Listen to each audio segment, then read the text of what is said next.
मरहबा, आज रहमो करम और आज प्यार और मोहब्बत का दिन है। अपने वतन तशरीफ़ ला रहे हैं, आप बुलंद और बाला होकर तशरीफ़ ला रहे हैं। तो बहरहाल मैं कहना ये था कि वतन वतन होता है, अपना वतन अपना ही वतन होता है। अपने वतन के साथ एक क़ुरबत, एक ताल्लुक़ वो अलग ही होता है। बाहर जाने के बाद हमने ये तजर्बा किया कि एक वतन से जुड़े हुए लोग जब कहीं दूर मिलते हैं तो वहाँ मज़हब की आड़ भी नहीं रहती है और वो इतने प्यार से मुलाकात करते हैं कि वहाँ मजहबी एतबार से मुगायत रखने वाला, यानी अलग अलग मजहब से ताल्लुक़ रखने वाले भी आपस में बड़े प्यार के साथ मिलते हैं। अभी हम हापुड़ से, चूँकि मेरा इस वक्त में ज़्यादा रहन सहन हापुड़ हो रहा है, हापुड़ जामिया अरबिया खादिमुल इस्लाम में रहाइश है, वहीं पर मुलाजमत है, तो वहाँ से घर तो आमद और रफ्त रहती है। मैंने अपना वतन बदला नहीं है, सिर्फ जाए मुलाजमत है। वतन असली मेरा कुर्बानियान ही है और कभी मेरे दिल में ये बात आई भी नहीं कि मैं अपना वतन बदल दूँ। बहुत से अहबाब ने कहा है कि तुम यहाँ असातिज़ा किराम है, सब ने अपना अपना निज़ाम बना लिया, तुम भी बनो। मैंने नहीं, मैं ये काम नहीं करूँगा। बहुत सी मजबूरियाँ होती हैं बहुत से लोगों के साथ कि साहब तुम अपना वतन ये बदल रहे हो, बदल लो। कभी ऐसा होता है कि घर में ना इत्तिफाकी के बाइस अपने बच्चों को साथ ले जाना मजबूरी बनता है। मसलन अगर वो बाहर रहता है, मुलाजमत करता है, तो घर में इख्तिलाफ रहता है, बार बार शिकायतें हैं। उन शिकायतों को दूर करने के लिए आदमी अपने बच्चों को अपने साथ ले करके वहीं घर बना के रहना शुरू कर देता है। कभी ऐसा होता है कि घर वालों की तरफ से इस कदर आज़ादी होती है, भाई हमारी तरफ से कोई कहीं भी रहे, हमें कोई इश्काल नहीं है, आदमी दूसरा वतन बना लेता है। बहुत सी मजबूरियाँ होती हैं। कभी तालीमी मजबूरी होती है कि बच्चों को अगर मैं घर छोड़ता हूँ, कोई देखभाल करने वाला नहीं, इनके पढ़ने लिखने का भी मामला है, लिहाजा मैं साथ रखूँगा तो इनको वहाँ निगरानी में अपनी पढ़ा सकूँगा, लिखा सकूँगा। ये भी मजबूरियाँ, बहुत सारी मजबूरियाँ होती हैं। जिसके साथ कोई मजबूरी ना हो वो अपना वतन खामखा न छोड़े। अपने वतन के साथ मुनासबत ये एक बहुत बड़ी चीज़ हुआ करती है। वहाँ हमारे रिश्तेदार हैं, हमारे अहबाब हैं, हमारे माँ बाप हैं, हमारा ख़ानदान है, हमारे बहन भाई हैं। हम तन्हा हो जाते हैं जब बाहर जाते हैं और कोई हमें वो इज़्ज़त देने वाला नहीं होता जो इज़्ज़त हमें हमारा ख़ानदान या हमारे अहबाब या हमारे घराने के लोग दे सकते हैं। अल्लाह ताला के यहाँ तो सब चीज़ों के ऊपर कुदरत है, लेकिन एक निज़ाम भी होता है। हम हापुड़ से अभी बिजनौर गए। गाँवड़ी एक बहुत मशहूर जगह है, वहाँ जलसा था। जलसे में हम शरीक होने के लिए पहुँचे। बिजनौर से आगे कस्बा आता है, नगीना तहसील है, बहुत अच्छा कस्बा है। जब हम वहाँ पहुँचे, लाइन पार की हमने, रेलवे लाइन पार की, तो उस ज़माने में अभी महीने से कम की बात है, वहाँ कावड़ें चल रही थी। जो उस इलाके का हिसाब होगा, हमारे इलाकों में एक दूसरा मौसम होता है, उस इलाके में दूसरे मौसम में कावड़ें चलती है। कावड़ चल रही थी, जगह जगह रास्ते रोके हुए थे, रास्ते बदले जा रहे थे, आप इधर से नहीं इधर से जाइए। जब हमने फाटक पार की तो वहाँ रास्ता रोक दिया गया और तेजी के साथ एक पुलिस वाला डंडा लेके आगे बढ़ा, कहा ठहर जाओ, इधर नहीं, इधर नहीं, इधर से वापस जाइए, आप उधर से कहीं और से जाइए। मेरी ज़बान से निकला, मैंने कहा देवान जी, सुबह हापुड़ से चले थे, गाँवड़ी जलसे में जाना था, कई जगह हमारा रास्ता फेर दिया गया, जंगलों की तरफ के गुजरते गुजरते अब यहाँ पहुँचे हैं। आधे दिन से ज़्यादा गुजर चुका है हमें हापुड़ से चले हुए, न जाने अब तुम कहाँ भेज करके हमें, कब तक हम वहाँ। बोले हापुड़ के हो? अचानक क्या कहता है, हापुड़ के हो?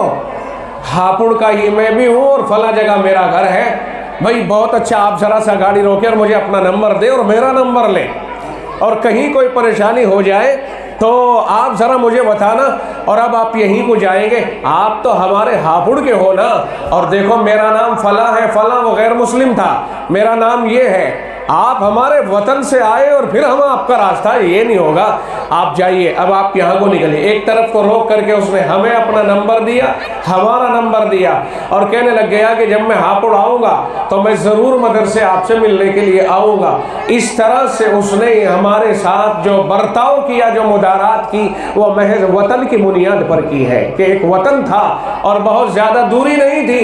हापुड़ और बिजनौर के उस इलाके को 125 किलोमीटर का फ़र्क है, सिर्फ ज़्यादा नहीं, लेकिन वतनीयत इतना प्यार भरा होता है, ये वतनीयत इतनी प्यारी चीज़ है कि जब आदमी कहीं दूर मिलता है तो वहाँ बड़ा, हमने कहा कि आपके अगले स्टाफ के लोग भी तो डंडे लिए खड़े हैं, बोले कहा यार जब हम हैं ना अब आप यहीं को निकलेंगे।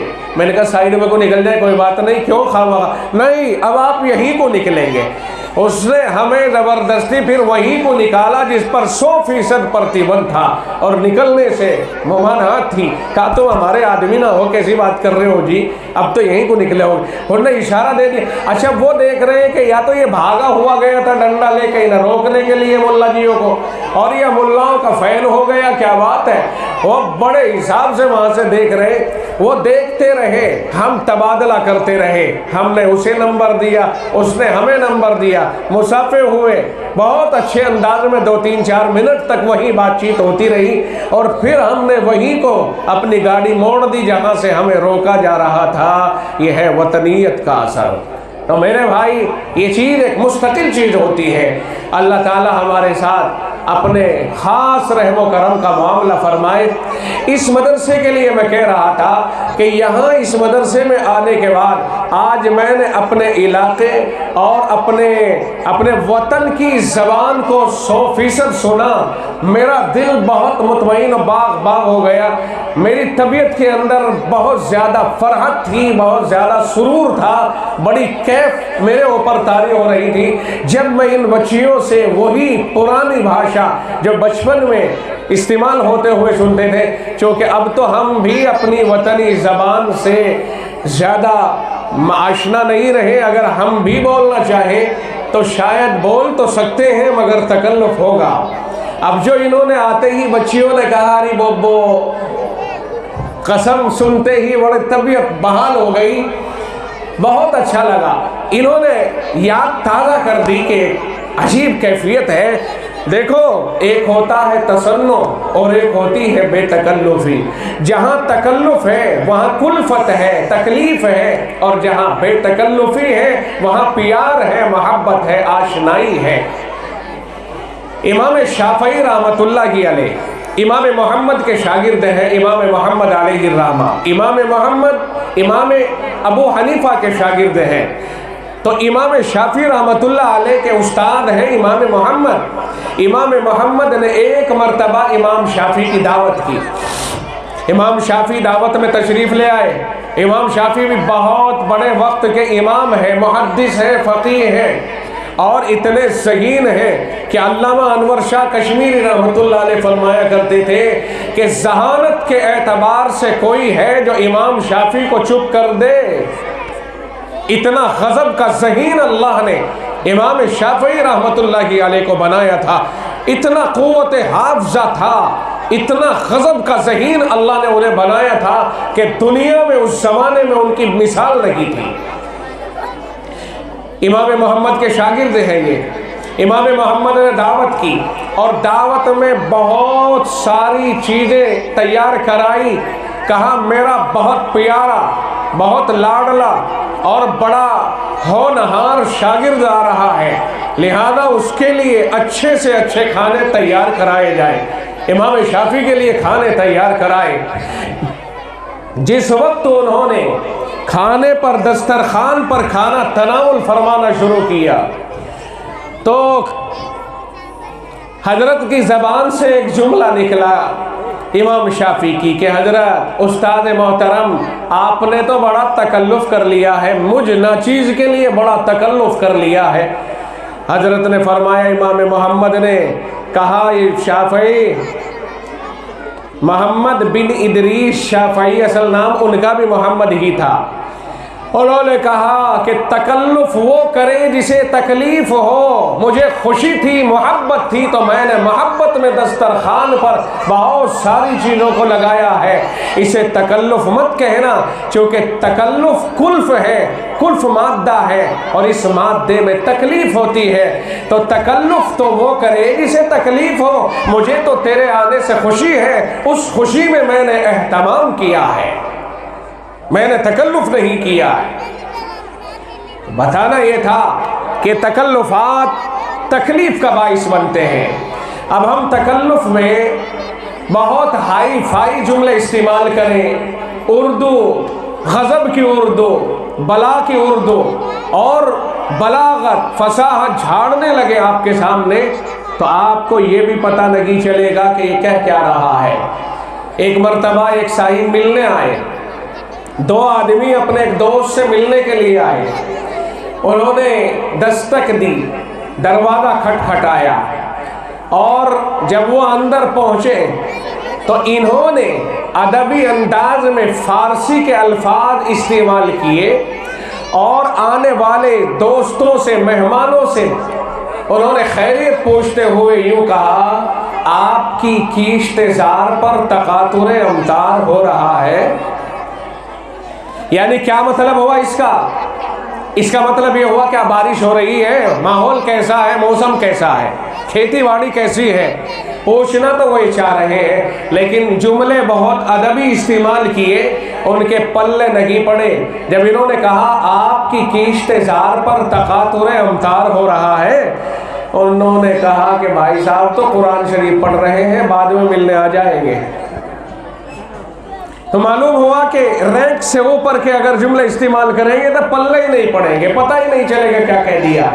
इसलिए सामने वालों के हिसाब से बोल करके उनको अपनी बात को समझाया जा सकता है। तो जिम्मेदारान मदरसा कारी अलाउद्दीन साहिब वगैरह ने जो इन बच्चियों को एक पैगाम रटाया, याद कराया, हिफ्ज़ कराया, वो माशरे की ज़बान में ही याद कराया, ताकि लोगों को और मस्तूरात को वो पैगाम जो ये देना चाहती हैं बच्चियाँ, वो उन्हीं की ज़बान में आसानी से समझ में आ सके।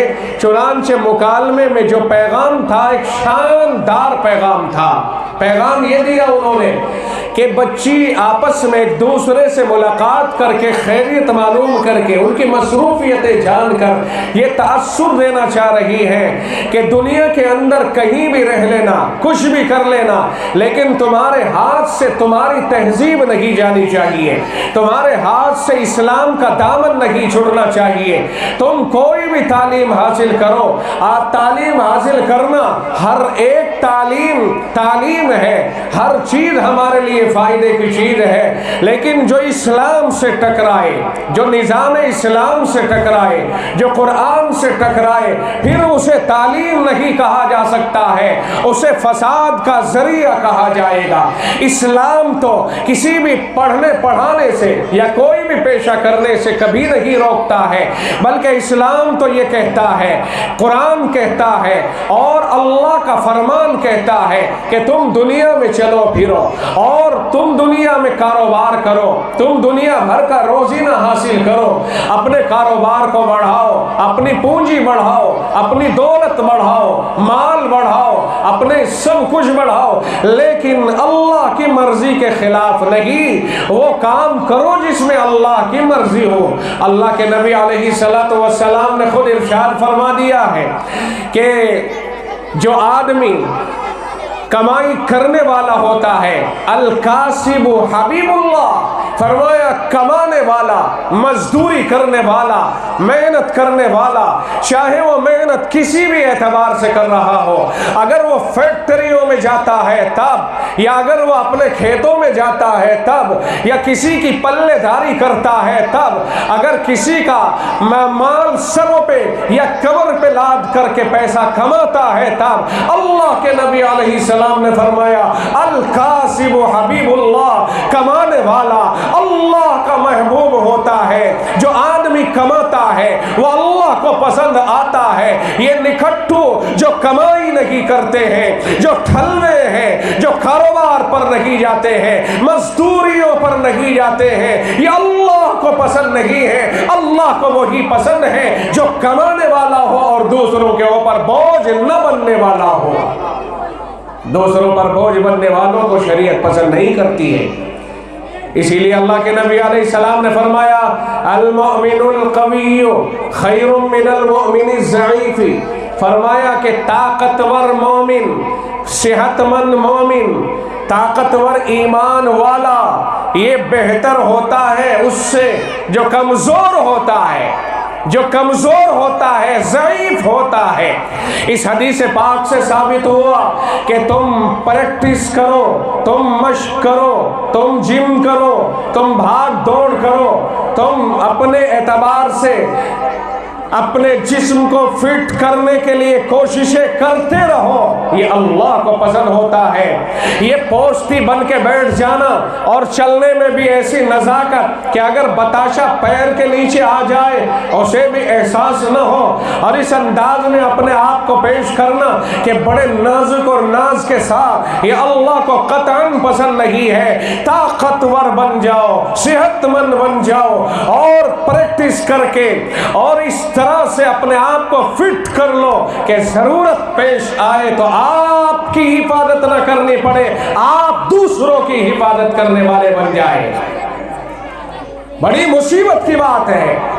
दुनिया उठती है सवेरा, मुसलमान उठता है देर से, और दुनिया बहुत सवेरा उठ करके अपने को फिट करने लगती है। वो भागते हैं, वो दौड़ते हैं, वो कूदते हैं, वो उछलते हैं, वो अपने जिस्म को फिट करने के लिए वर्जिशें करते हैं। और हमारा मुसलमान बच्चा पड़ा हुआ है, लेटा हुआ है, कोई उसका पुरसाने हाल नहीं। रातों को टेलीविजन देख देख कर, रातों को मोबाइल देख देख कर, रातों को अपने औकात को गलत कामों में बसर करके, और आधी रात के बाद जब गैर इख्तियारी नींद आती है तो इसे उठने की कहाँ हिम्मत है, कहाँ फुर्सत है। जो इस तरह के काम करने वाले हैं वो माशरे के ऊपर वजन है, लोड है और बोझ है, माशरे का अज़्म मुअत्तल है। इस तरह के लोगों को और इस तरह के लोगों के वारिसों को जो इनके निगरान है, उन लोगों को गौर करना चाहिए और इनके ऊपर नजरसानी करनी चाहिए कि हम अपने बच्चों को फिट करने की भी कोशिश करें। मैं आपको इशारा जो कर रहा हूं आपकी समझ में आ रहा कि नहीं आ रहा? इन्हें बच्चों को उठा दो, ये नमाज भी पढ़ें। लोग कहते हैं कि साहब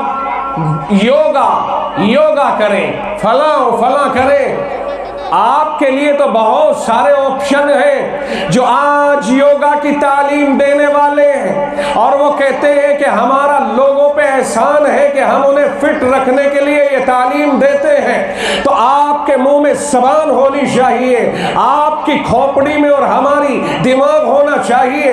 इस भेजे को भेजा न बना करके रखें, इसे गोश्त का टुकड़ा बना करके न रखें, बल्कि कार कर गोश्त का लोटना होना चाहिए। इसमें ये बात होनी चाहिए कि तुम आज कह रहे हो हमें मोहम्मदुर रसूलुल्लाह सल्लल्लाहु अलैहि वसल्लम ने 1450 साल पहले कहा था, अल मोमिनुल कविय्यु खैरुम मिनल मोमिनिज़ ज़ईफ़ी। तुम आज योगा लेकर के आए हो, हम 1450 साल पहले इससे बढ़ करके कहीं इक़दामात करते हुए चले आ रहे हैं। लेकिन आज हमने हदीसों से दूरी बनाकर, अल्लाह के दीन से दूरी बनाकर दूसरों को हावी किया है और अपने आप को ऐसा से कमतरी का शिकार कर लिया है। आपके सामने अल्लाह के नबी की हदीस है कि ताकतवर बनो, कमजोर न बनो, फिट रखो, हल्के में मत जाओ। जनाब मुस्तफा कायनात तैरना भी जानते थे, आप तैराकी भी जानते थे, तीर अंदाजी जानते थे, आप नेज़ेबाजी जानते थे, आप घुड़सवारी जानते थे। वो कौन सा अमल है जिसे आप न जानते हो? आपकी वफात के वक्त में आपके मकान से ये सब चीजें, नेज़ा, ढाल, घोड़े, तलवार, ये सारी की सारी चीजें हैं। आपकी ये जिंदगी बताती है कि आप फिट रहने को पसंद फरमाते थे, कमजोरी को पसंद नहीं फरमाया करते थे। तुम्हारे पास कुत्ता भगाने के लिए कोई तो 2 हाथ का डंडा नजर नहीं आएगा। तुम घर में डंडा रखने को भी दहशतगर्दी समझते हो। नहीं, दिफा को कभी दहशतगर्दी नहीं कहा जा सकता है। इस्लाम अमन का मजहब है, शांति की तालीम देता है, दहशत से दूर है, न किसी को दहशत में मुब्तला करता है, न ही इस्लाम किसी से दहशत में मुब्तला होता है। इस्लाम की ये खूबी है कि यूं सिखाया गया, न तो तुम जुल्म करो और न जुल्म को बर्दाश्त करो। ये इस्लाम का ज़ाब्ता है। देखिए मौलवी साहब, हो गया।